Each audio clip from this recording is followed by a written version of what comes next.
Turshini qaranglar buni diskiyligidan. Bunday san'ati 21-yil. Ayta kalinkasidan ozgina pitno o'tgan joyi bor, lekin ichiga o'tmagan deyaptilar. Mana ichiga ham o'tmagan. Holati idealni 90 ming yurgan. Panorama lyuk.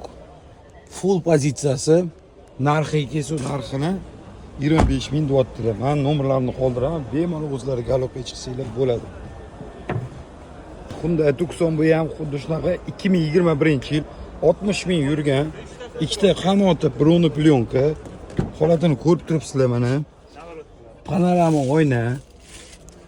Endi narxiga kelsa 26 ming deyishyapti. Bemalol telefon qilib yana o'zlari bilan gaplashsanglar bo'ladi. Nomerlarni pastda qoldiramiz.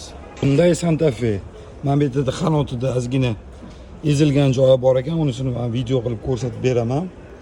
Ko'rib turganingizdek 2020-yil 90 ming yurgan 7 o'rindiqli panorama oyna, salonlar mana ideal holatda.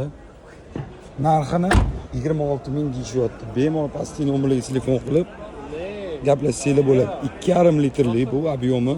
Hyundai san'ati 2021-yil 22-yilda olib chiqilgan. Polniy full top toza kraskalari 60 ming yurgan. Endi qaranglar salonni. Dop opsi. Bu spetsial zakaz qilinadi. Pul berib zakaz qilinadi. Panorama oyna. Ko'rib turibsizlar. Narxiga kelsa, narxi 25.900 deyaptilar egalari. Yana aloqaga chiqsanglar bo'ladi. Ko'rib turibsizlar, ideal holat. Turshini qaranglar buni diskiyligidan. 2021-yil ikkita eshigi bo'lgan. Endi qaranglar. 100 ming kilometr yurgan 2 litrli obyomda salonlarni ko'rsatamiz hozir. Panorama oyna. Salonlarni ko'ringlar. Narxiga kelsa, narxini 20.500 deyaptilar egalari. Bemalol pastki nomerlarga telefon qilib aloqaga chiqib ulgurib qolsanglar bo'ladi.